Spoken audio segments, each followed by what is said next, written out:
It was a calm evening when Officer Marcus Harris received a strange call that seemed to crackle with a sense of urgency.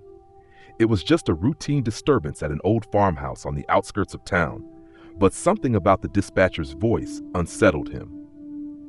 Unit 5, we have reports of strange noises coming from a property on Walker's Ridge Road. Neighbors say it's been abandoned for years, but they're hearing screaming. Proceed with caution. Marcus, an experienced officer, had dealt with plenty of noise complaints before. People often exaggerate, and there were rumors about the house being haunted, though he never took those seriously. He turned on his sirens and made his way to the farmhouse, the road winding through thick woods, shadows stretching longer as the sun began to set.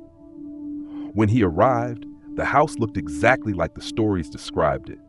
Crumbling brick walls, overgrown ivy crawling up the sides, and broken windows like dark eyes staring out. The air around the place felt unusually still, as if even the wind had chosen to avoid it. The gate was hanging off its hinges, and the long driveway was cracked and uneven. Marcus approached cautiously, hand on his weapon, his flashlight casting long beams of light across the desolate property. He knocked on the door. No answer. Another knock. Still nothing. "Hello?" he called out. "Police officer, anyone here?" His voice echoed eerily, but there was no response. He tried the door handle, and to his surprise, it opened with a groan. As soon as he stepped inside, the temperature dropped. His breath formed mist in the air. The house was thick with dust, and the smell of old wood and decay clung to the walls. "Hello?" he called again, louder this time, but his words were swallowed by the thick silence. He felt a cold shiver crawl up his spine. Something wasn't right. As he moved deeper into the house, he heard it, a soft, muffled cry. At first, he thought it was just his imagination, but the sound came again, louder this time. A woman's voice, desperate, pleading. "Help me, please, help." Marcus's heart raced, and against his better judgment, he followed the sound. It led him to the basement door, which was slightly ajar. The cries were clearer now, almost frantic, and they sent a chill through him. He hesitated for a moment but pushed the door open, stepping down the rickety stairs, his flashlight barely illuminating the way. The basement was cold and damp, the air thick with mildew. There in the corner he saw it, something moving. It was a figure, hunched over, crouching on the floor. It was a woman, or at least it looked like one. Her hair was matted and covered in dirt, and her clothes were torn, as though she had been trapped for years. Her eyes were wide and bloodshot. And as she turned to face him, a hideous smile spread across her face. "I've been waiting," she whispered, her voice low and raspy, "waiting for someone to come." Marcus felt a wave of nausea. He backed away, his instincts screaming at him to leave, but the woman slowly stood up, her limbs jerking at unnatural angles as though they didn't belong to her. Her smile widened, revealing sharp yellow teeth, and her voice grew louder. "Stay with me," she hissed. "Forever." Suddenly, the air was filled with a bone-chilling screech. It wasn't the woman. It was something else. From the darkness of the basement, dozens of other figures began to emerge, pale, gaunt, their eyes hollow and black, their bodies twisted and disfigured. They moved toward him with a speed that defied reason, their mouths opening wide, letting out guttural, inhuman noises. Marcus stumbled backward, his hands trembling as he fumbled for his radio. He tried to call for backup, but the radio crackled and died. The figures were closing in, and their eyes, empty, soulless, stared directly into his. His chest tightened, his breath coming in shallow gasps. With every ounce of strength, Marcus ran for the stairs, his heart pounding in his ears. He made it halfway up when he felt something cold wrap around his ankle. He screamed, kicking and struggling, but the grip tightened. He was pulled back down, dragged into the dark abyss below. No one heard his screams. When the other officers arrived hours later, they found nothing but the empty, decaying house. The basement was cold, empty, save for a blood-stained patch on the floor. Marcus was gone. The case was marked as unsolved, but no one dared approach that farmhouse again. The locals knew better. They whispered about the spirits that had been trapped there for decades, waiting for the next unsuspecting soul to wander into their grasp. And sometimes, late at night, they said they could hear the faintest sound of crying coming from the direction of Walker's Ridge Road, followed by a chilling, hollow laugh. There's no record of Marcus Harris ever being found. Some say he's still down there with them, waiting for the next officer to fall into their trap. The house, too, remains. It stands silently on the edge of the woods, waiting for its next visit. Story number 2. It was a quiet Wednesday night when Officer Jennifer Clark received the dispatch call that would change her life forever. The call came in just after midnight, a routine welfare check for a missing person. A woman, around 30 years old, had gone missing from a small neighborhood just outside of town. The last person to see her was her estranged husband, who claimed she had left to clear her head after a fight. Jennifer wasn't expecting anything out of the ordinary when she arrived at the residence. It was an old, decaying house on the outskirts of town, the type of place that had seen better days and never quite recovered. The front porch was littered with forgotten toys and broken furniture. A faded porch light flickered weakly, casting eerie shadows against the overgrown yard. She knocked on the door, and it creaked open without a sound. Inside, the air was thick with dust, the kind that hasn't been disturbed in years. The house smelled of mildew and decay. The husband, a tall man with hollow eyes, greeted her with a forced smile. "She's gone," he said, voice trembling. "I don't know where she went. She was acting strange." Jennifer nodded, trying to remain calm. As she entered, she noticed the heavy silence that hung in the air. It felt wrong, too wrong. She couldn't quite put her finger on it. She began her search of the house, starting with the living room. Old photographs littered the shelves, mostly of the woman, smiling at family gatherings, but something about the eyes in the pictures felt off. Too vacant, too empty. She moved through the house, her flashlight cutting through the dark. The floors creaked beneath her boots, and the walls seemed to close in on her as she approached the back door. It was ajar, as though someone had been in a hurry to leave. She pushed it open, but the backyard was empty, the moonlight casting long, eerie shadows on the overgrown garden. Then she heard it, a faint scratching sound coming from below her feet. Jennifer froze. She kneeled, placing her ear to the ground, and the scratching grew louder, more frantic. It wasn't a small animal. It sounded like something or someone was trying to escape from underneath the floorboards. Heart pounding, she stood and searched for a way to investigate. She found an old trapdoor leading down to the basement. The handle was rusted, and the door groaned in protest as she pulled it open. The stairs led into darkness, but Jennifer could feel a chill in the air that made the hairs on the back of her neck stand up. She grabbed her flashlight and descended cautiously. At the bottom of the stairs, the smell hit her, something rank, something rotting. And there, in the corner of the basement, was a large wooden chest, its edges chipped and worn with age. The scratching was louder now, and her breath caught in her throat. It was coming from inside the chest. She moved toward it, hands trembling, and knelt beside it. Without thinking, she pried open the lid. What she saw inside made her blood run cold. A woman, no more than 30 years old, her face gaunt and pale, her eyes wide with terror, was curled up in the fetal position. She was covered in dirt and what appeared to be dried blood. But it wasn't the woman that made Jennifer's heart race. It was the voice that came from behind her. "Get away from her." Jennifer spun around. The man, her husband, was standing in the doorway, his face twisted into something unrecognizable. His eyes were no longer vacant. They were full of rage and madness, his pupils dilated to the point of almost swallowing the whites of his eyes. In his hand, he gripped a rusted knife, its blade gleaming under the dim light. "She's mine," he hissed, taking a step forward. "You shouldn't have come here." Jennifer drew her weapon instinctively, but before she could react, the air seemed to grow thicker. The basement light flickered and went out. The only sound now was the man's low growl as he took another step. Jennifer's hand was shaking, her finger hovering over the trigger, but her mind was clouded. What was happening? Was this real?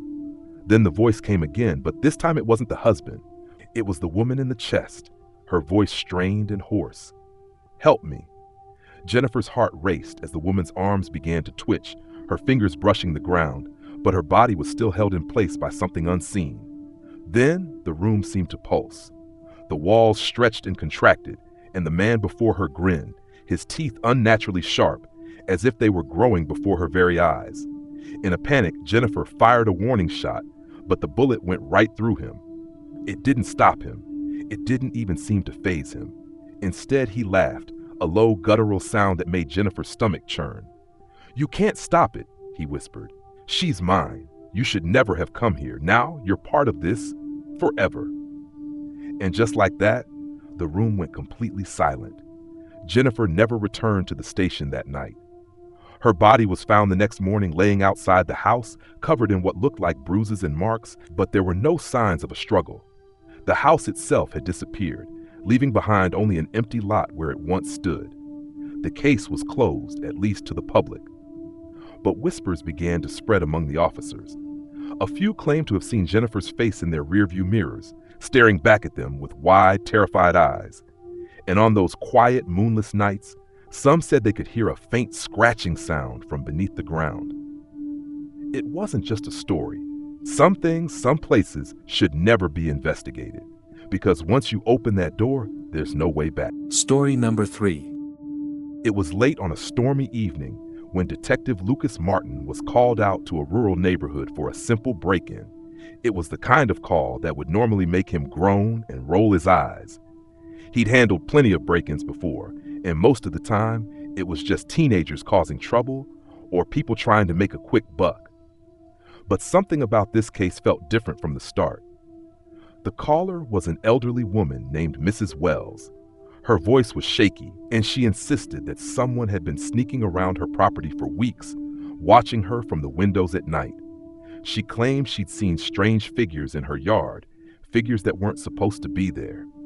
She was frightened, so Detective Martin agreed to take a look. When he arrived at the house, it was exactly how Mrs. Wells had described it: old, isolated, and sitting on the edge of a thick forest. The wind howled through the trees, and the rain hammered down in sheets, creating a suffocating atmosphere. Mrs. Wells greeted him at the door, her hands trembling, her face pale with fear. "Please, you have to help me," she begged. "I've seen them again. They're outside." Martin took a deep breath and nodded. "All right, let's take a look." They stepped outside, and he immediately noticed something strange. There were no lights from the neighbors, no houses for miles. It was as if this place existed in its own little world.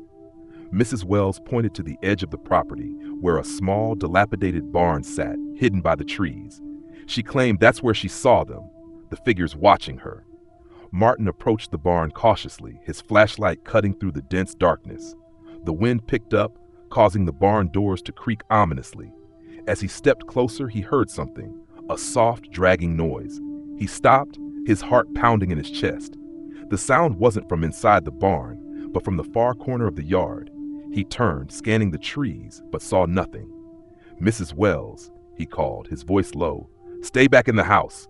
I'll check it out." Reluctantly, she nodded, her eyes filled with terror. As she retreated inside, Martin approached the barn. The sound grew louder, more erratic, as if something was shuffling, dragging itself along the ground. He reached the door and swung it open, but the sight that greeted him made his blood run cold. Inside the barn was a small wooden chair, its legs scraped and worn down. It looked like it had been used recently, but it wasn't the chair that caused his stomach to turn. It was the figure sitting in it. A man, or what was left of a man, was slumped forward in the chair, his skin pale and stretched tight over his bones. His eyes were wide open, but there was no life in them. His mouth hung slightly ajar, as if he had been screaming in silence. The air smelled of decay, and the man's hands were twisted in unnatural positions. But what made Martin's heart stop was the man's neck. There were deep gouges, as if something had been trying to tear through the skin, just below his throat. Something that had fed on him. Suddenly, a sound from behind him. The door to the barn slammed shut, and the barn plunged into darkness. Martin whipped around, flashlight flickering in his hand, but the darkness seemed to swallow it whole. He heard a low guttural growl, like something that didn't belong in this world. "Who's there?" Martin shouted, his voice trembling. But no answer came, only the heavy sound of something breathing. Close, too close. The flashlight blinked back on, and for a moment he saw movement in the shadows, tall, thin shapes that seemed to shift and stretch unnaturally, like they were barely holding on to their human form. The creatures stepped forward, their faces obscured by shadow, but their eyes, those eyes glowed faintly in the dark. They weren't human, not anymore. Their skin was stretched, pallid and sickly, their mouths twisted into grotesque, toothy smiles. One of them spoke in a voice that sounded like dry leaves rustling. "You shouldn't have come here." Martin backed away slowly, his gun drawn, but he knew it was useless. No weapon would stop whatever these things were. Then, the ground beneath his feet shifted, the earth crumbling as though it were alive. He stumbled backward, and before he could regain his balance, he fell into the dirt. The creatures closed in, their eyes glowing brighter, their mouths widening in sickening anticipation. The last thing Martin saw before the darkness swallowed him whole was Mrs. Wells, standing at the barn door, her expression blank, her eyes empty. And then the creatures were upon him. When the police found his body, it was in the same chair as the man before him. His skin was stretched and tight, his eyes wide in silent terror. And like the others, his neck was gouged as though something had been feasting on him. The case was closed, but the whispers around town never stopped. They said that Mrs. Wells wasn't the first one to disappear, that the barn had claimed many before, and sometimes on stormy nights, people still hear the dragging noise from the woods, the same noise that had driven Detective Martin to his death. And if you listen closely enough, you might just hear the soft, guttural growl that's been waiting for its next victim. There are places where the dark is more than just absence. It's a hunger, and once it knows your name, it will never forget. Story number 4. It was a cool November evening when Officer Mike Harris was called out to a routine noise complaint at a house on the edge of town. The call came from a neighbor who had reported hearing disturbing sounds from a nearby home, a mix of loud banging, shuffling, and what sounded like a woman crying. The address was a rundown house that had been abandoned for years, though occasionally squatters would move in and out. Mike wasn't expecting much, thinking it was just another case of kids breaking into an empty house. But as he drove through the winding roads, a strange sense of unease settled over him. The house was a decrepit old structure, its windows boarded up, and a cold fog swirled around it like something out of a nightmare. When Mike arrived, he could feel a chill in the air, even though the temperature had been mild all day. The lights in the house flickered dimly through the cracks in the boarded-up windows. He walked up the creaky steps, the old wood groaning under his weight, and knocked on the door. No answer. He tried again, louder this time, but still nothing. His gut told him something was wrong. He radioed for backup, but before the call even went through, the door swung open on its own. Mike's heart raced. He cautiously stepped inside, his flashlight sweeping over the dilapidated interior. The air inside was damp and foul, thick with the stench of mildew and something else, a metallic, almost sweet smell that made him gag. "Hello?" he called, his voice echoing in the empty house. "Is anyone here?" There was no reply. The house was eerily quiet now, but then he heard it. Soft, almost imperceptible, the sound of footsteps coming from the upper floor. Mike's eyes darted to the staircase. He called out again, but the footsteps didn't stop. They only grew louder, faster, as if someone was running down the hall toward him. He reached for his weapon, the tension in his muscles mounting. He slowly ascended the stairs, each step creaking beneath him. The darkness seemed to close in on him, and his flashlight's beam danced over the old wallpaper, which was peeling away in layers. At the top of the stairs, Mike stopped. The hallway stretched out before him, leading to what appeared to be a small room at the end. That's when he heard it again, the sound of breathing. Deep, ragged, labored breaths, and then a voice. "Help me." It was a soft whisper, but it was unmistakable. Mike's hand trembled as he reached for his radio again, but before he could speak, the door at the end of the hallway slowly creaked open. Mike hesitated. The room inside was pitch black. His flashlight barely cut through the darkness as he stepped forward, the floorboards creaking underfoot. The air was thicker now, like it was pressing against him, pulling him in. Suddenly, the door slammed shut behind him. He spun around, panic rising in his chest. The flashlight flickered, casting strange shadows that seemed to shift and move on their own. His breath quickened. He reached for the door handle, but it was locked. "Who's in here?" he demanded, his voice trembling with a mix of fear and authority. The whisper came again, louder this time. "Help me. It's too late." Before Mike could react, something cold and heavy wrapped around his ankle, pulling him to the ground. His flashlight clattered to the floor, the beam scattering across the walls, illuminating strange, twisted figures lurking in the corners of the room. They were just shapes at first, but as his eyes adjusted, he saw them clearly. Pale, gaunt faces with hollow, empty eyes, their mouths stretching wide in unnatural, silent screams. Mike tried to scream, but no sound came. He felt something cold brush against his face, then a sharp pain in his neck, as if something was feeding on him, sucking the life from him. The last thing Mike saw before everything went black was the figure of a woman, standing in the corner of the room. She was pale, her hair matted to her face, and her eyes glowed faintly in the dark. She didn't move. She just stared at him. And then the last breath left his body. Hours later, when his partner arrived on the scene to check on him, all that was left of Mike Harris was his radio, lying on the ground outside the house. The door to the house was wide open, but when the officer entered, there was nothing. No signs of a struggle. No trace of Mike. Only an overpowering, sickly smell that made his stomach churn. The house was empty, like it had always been. Weeks later, a new officer was sent to investigate the house, responding to reports of strange lights coming from the windows. They found nothing. But as he stood there staring up at the darkened windows, he swore he saw the faintest shadow moving behind one of them. It didn't move like a person. It moved like something that was waiting, something that was watching. The officer didn't stick around to find out what it was. The house was eventually torn down, but the stories never stopped. Officers who passed by would still hear the faintest sounds, a woman's whisper, the sound of footsteps, coming from the empty lot, like the place was never truly abandoned. Story number 5. It was a cold November night when Officer Ray Holloway responded to the call. It was past 2 a.m., and the streets were empty, the only sound being the hum of his cruiser's engine as he pulled up to the location, a stretch of highway known for accidents and disappearances.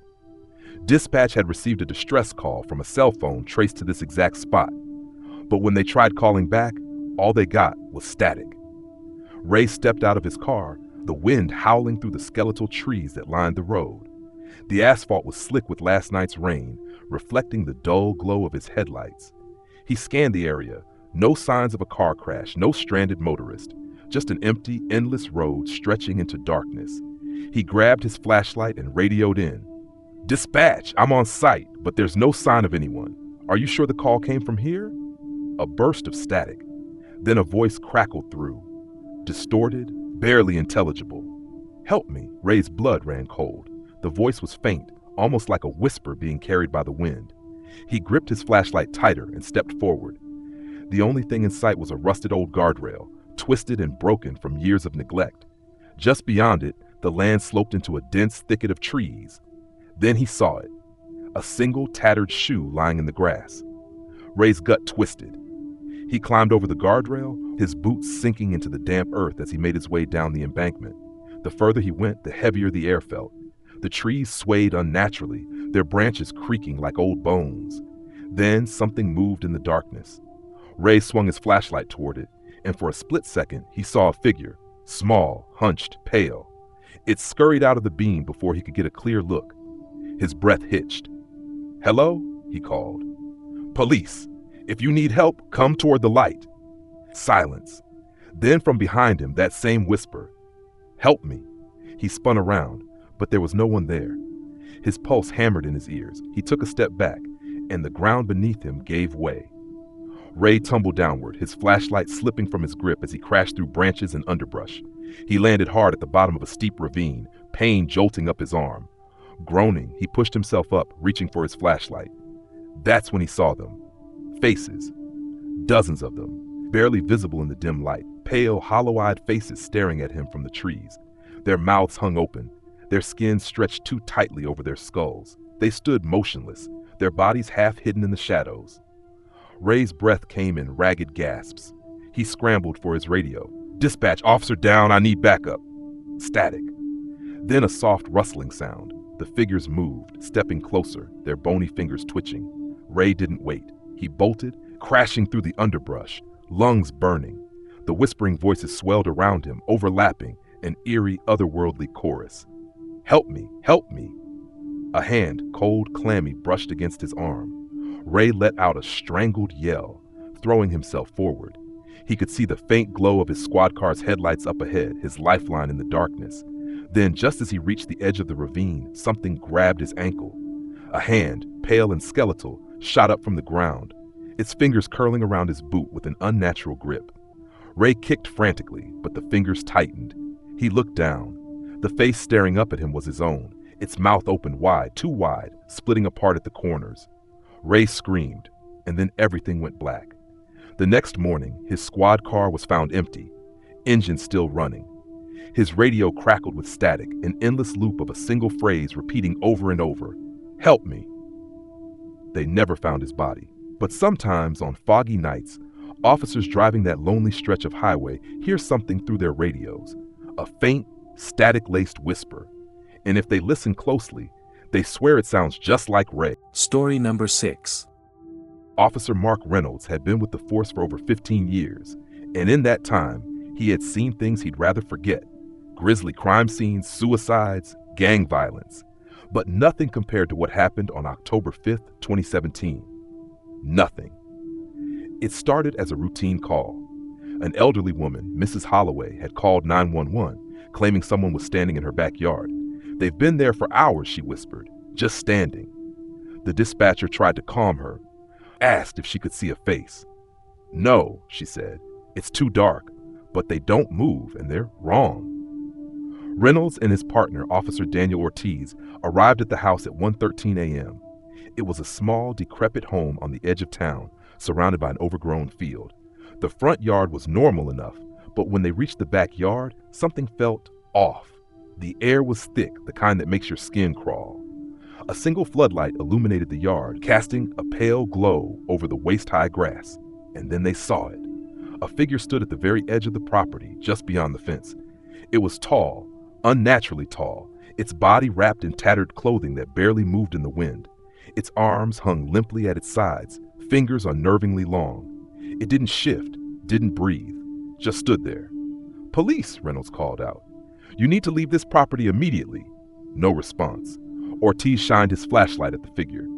That's when the nausea hit. The light didn't reflect like it should have. Instead, it seemed to sink into the figure, as if the darkness itself was swallowing it. The moment the beam touched it, the thing moved, just a twitch, a slight jerk of its head, as if it had just noticed them. Then, without a sound, it turned and walked into the field. Reynolds and Ortiz exchanged a look. They knew better than to follow. But then Mrs. Holloway's voice came from behind them. "Please," she begged, "don't let it come back." Against their better judgment, they climbed over the fence and stepped into the field. The grass swayed around them, whispering in the wind. They moved cautiously, following the disturbance in the grass where the figure had walked. Then the radio crackled. It was distorted at first, just static. Then a voice. "Officer, help me." Reynolds froze. The voice sounded familiar, too familiar. It was his own voice. "Mark." Ortiz whispered, gripping his arm. "Look." Ahead, standing among the swaying grass, was the figure. But now there were more. Dozens of them, scattered across the field, standing in utter silence. And then they all turned at once. A deep, guttural sound filled the air, like wind rushing through hollow bones. And then the figures began to move toward them, gliding rather than walking. Reynolds didn't think. He grabbed Ortiz and ran. They vaulted over the fence just as the floodlight above flickered and went out. The second the light died, the backyard was consumed by darkness, and the figures vanished. Mrs. Holloway was gone. Her front door stood wide open, but the house was empty. No furniture, no signs of life, just dust and a single rocking chair, swaying slowly as if someone had just been sitting in it. The next morning, they checked the records. Mrs. Holloway had died 10 years earlier. The house had been abandoned ever since. Reynolds never spoke about that night, but sometimes, when he patrolled the outskirts of town, his radio would crackle, and in his own voice, he would hear the words, "Officer, help." Story number 7. Officer Paul Ramirez had been on the force for nearly 10 years, and nothing truly scared him anymore. He had seen it all: gruesome crime scenes, deranged killers, the aftermath of unspeakable horrors. But nothing compared to what happened on Route 41 that cold November night. It started as a simple missing persons case. A trucker had called in, saying he saw a woman standing in the middle of the highway just after 2 a.m. She wasn't moving, wasn't waving for help, just standing there, barefoot, wearing a white dress soaked from the rain. The trucker had swerved to avoid her, barely keeping his rig on the road. When he got out to check on her, she was gone. Ramirez was sent to investigate. It was a dead stretch of highway, surrounded by nothing but empty fields and thick woods. When he arrived, the rain was coming down hard, and the road was slick with water. He parked on the shoulder and flicked on his spotlight, scanning the area. No signs of anyone. He stepped out, radioing in.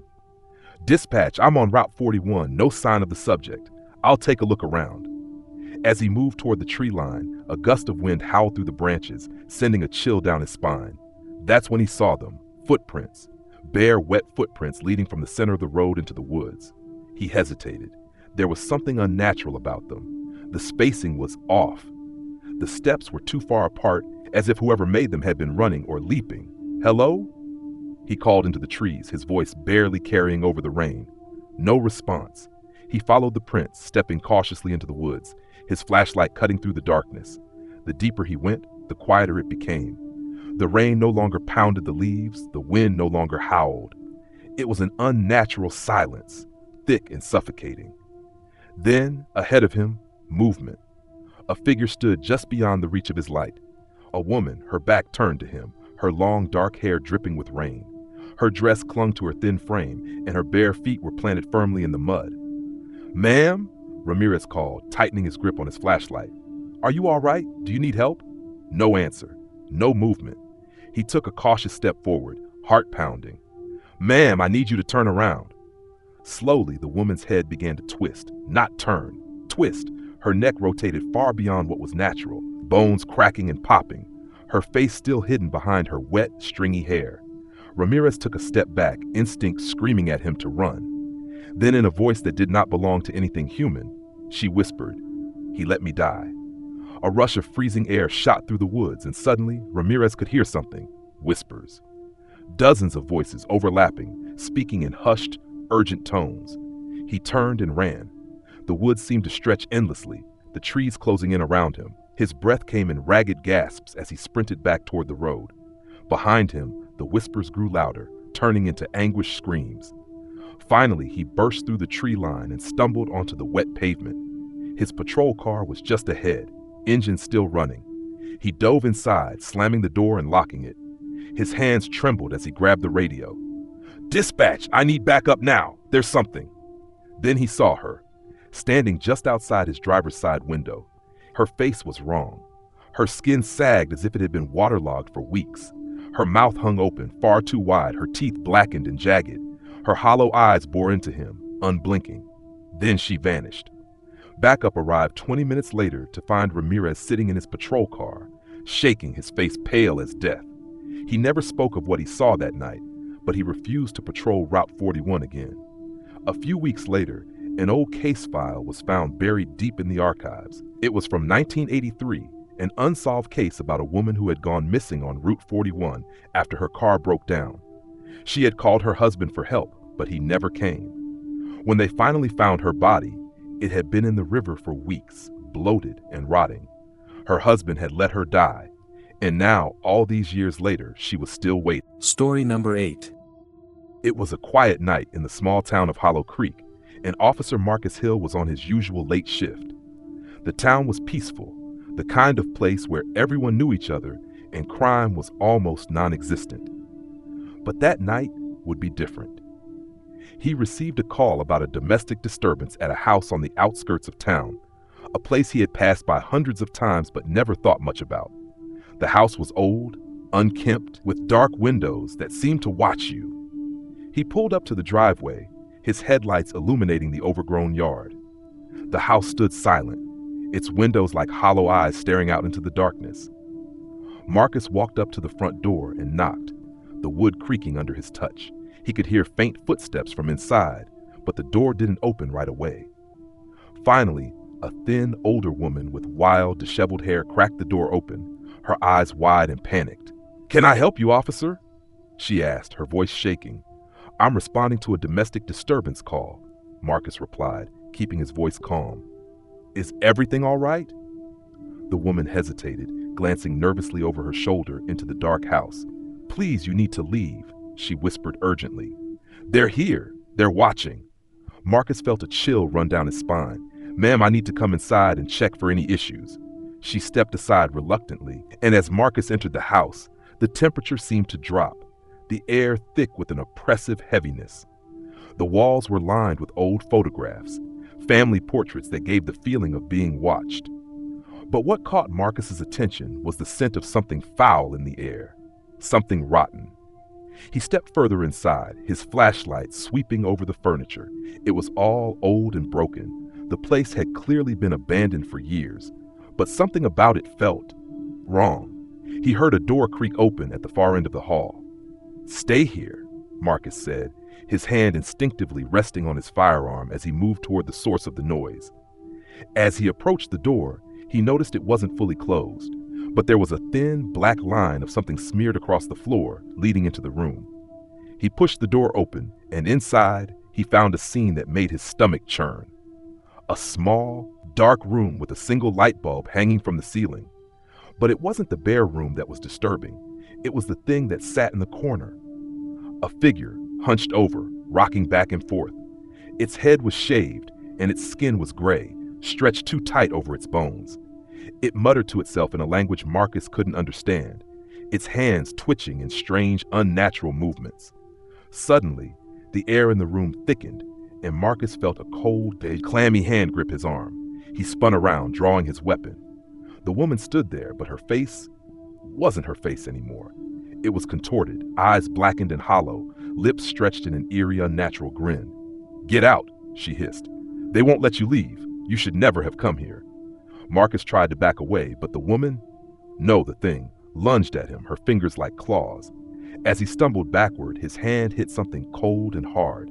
He turned and found himself face to face with the other figure, the one in the corner. It wasn't human anymore. It had been twisted into something grotesque, a combination of human and something else, something far worse.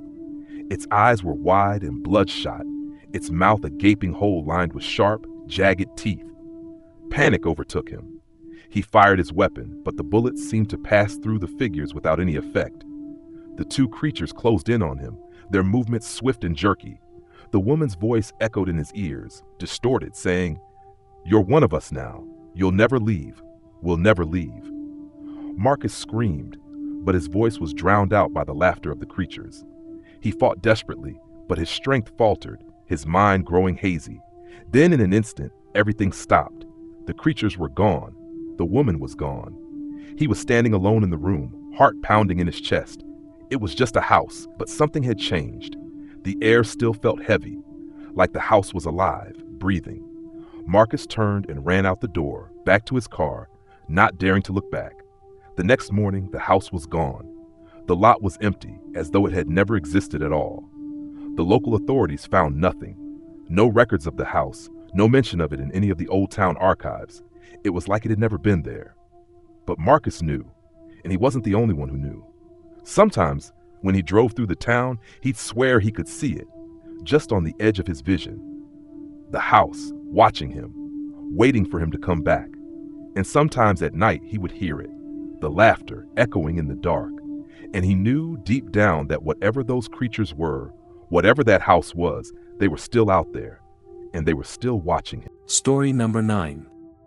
Officer Ryan Foster had been working the night shift for over 5 years, and in that time, he thought he'd seen it all. But nothing could prepare him for what happened one fateful evening in the small, remote town of Brindlebrook. It was an old, nearly forgotten town, nestled deep in the woods, a place where every officer dreaded to patrol after dark. The eerie silence of the area always made his skin crawl, but tonight it was different. Something was off. The whole town felt too still. It started with a call. A local resident had reported strange noises coming from the old church at the edge of town. Ryan, not expecting much more than some teenagers messing around, decided to check it out. When he arrived at the church, he was taken aback by how silent it was.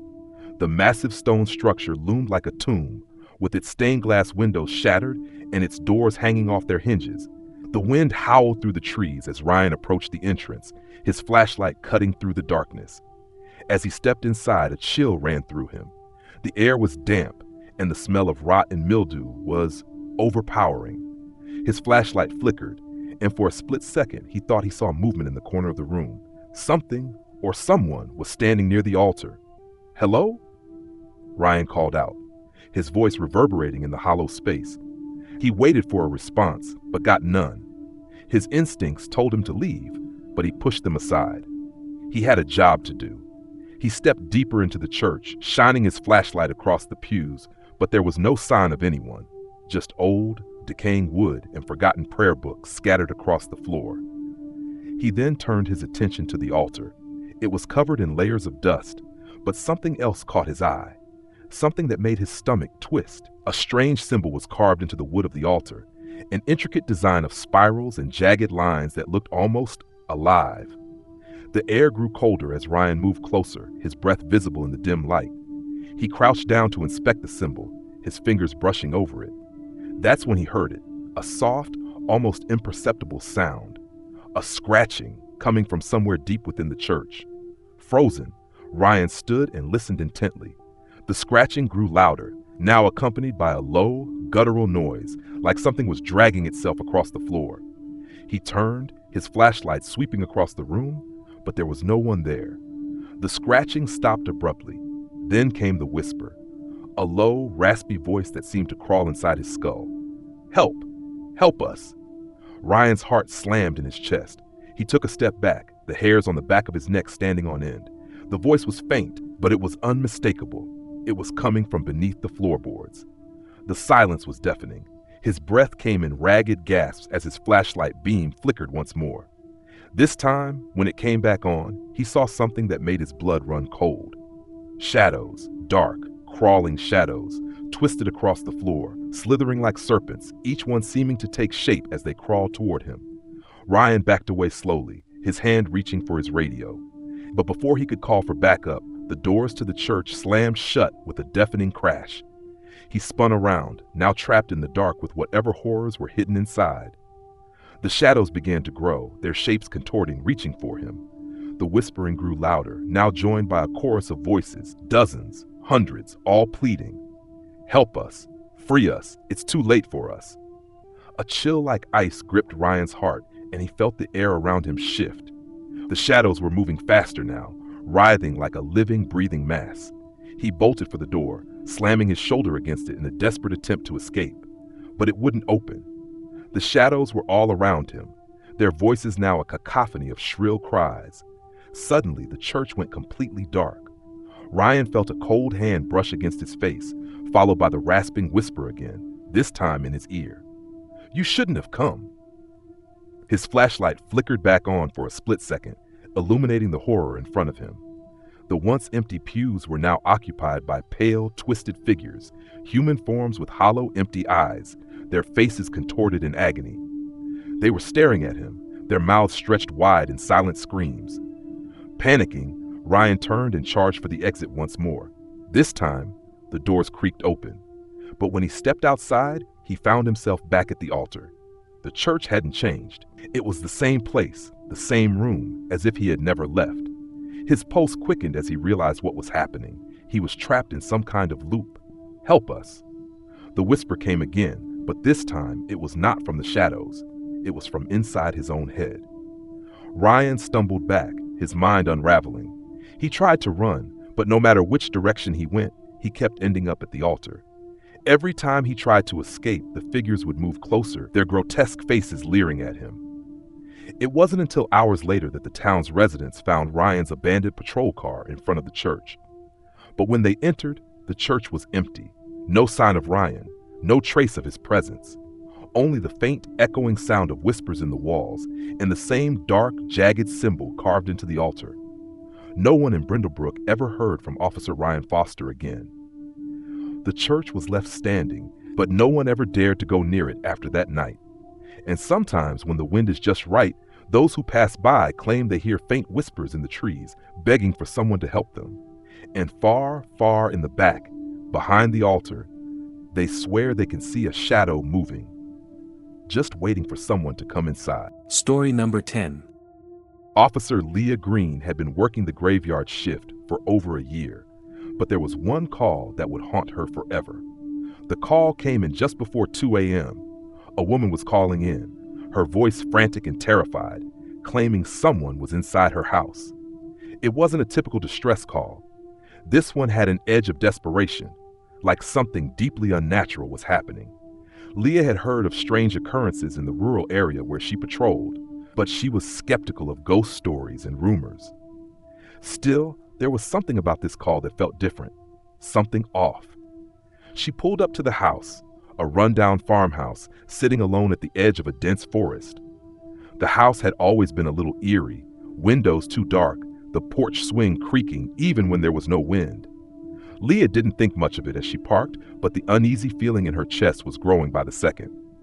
The woman, Mrs. Carmichael, opened the door before Leah could even knock, her face pale and wild-eyed. Her hair was disheveled, and she was shaking as she stood in the doorway. "Please, officer, you have to help me!" Mrs. Carmichael gasped, grabbing Leah's arm with surprising strength. "It's in there. It's not human." Leah tried to stay calm, gently pulling her arm away. "What's going on, ma'am? I need you to explain exactly what's happening." Mrs. Carmichael swallowed hard, eyes darting nervously to the shadows inside her house. "I don't know what it is, but it's not like anything I've ever seen. It came through the walls.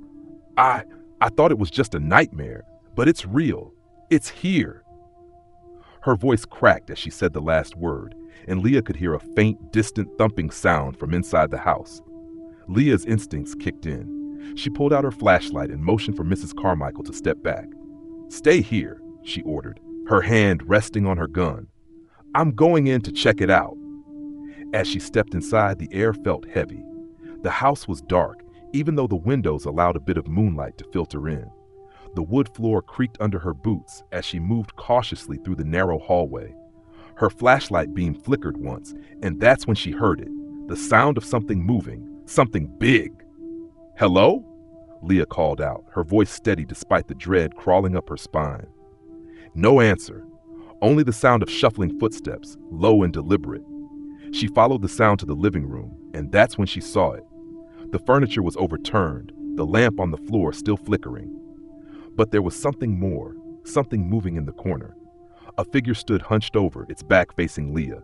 It was tall, impossibly thin, its limbs too long, too gangly.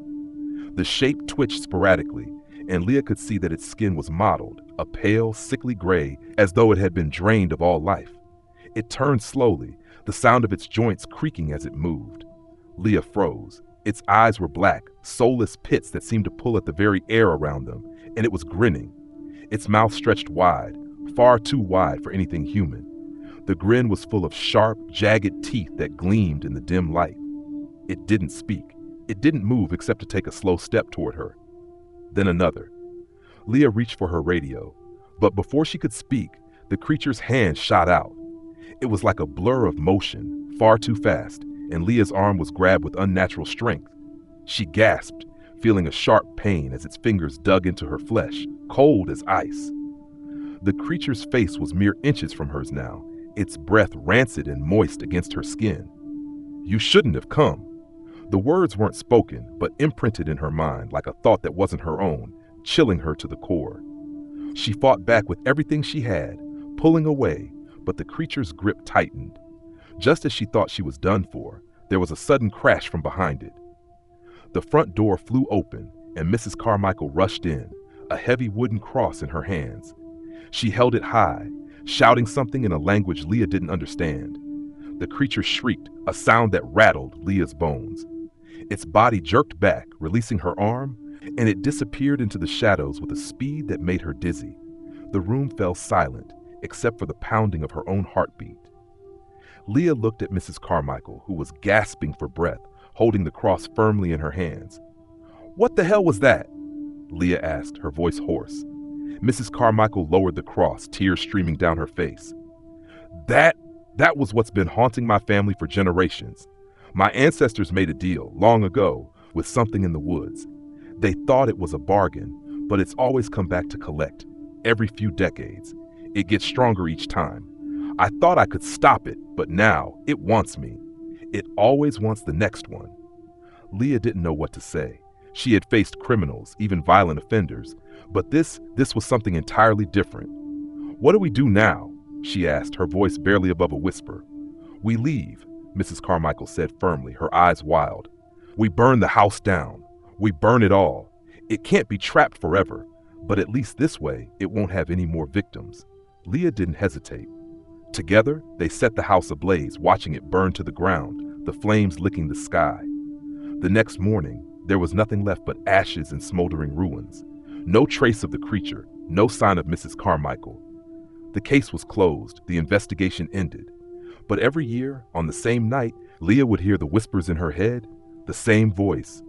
"You shouldn't have come." And sometimes, when the wind was just right, she swore she could hear the soft, thumping footsteps drawing nearer.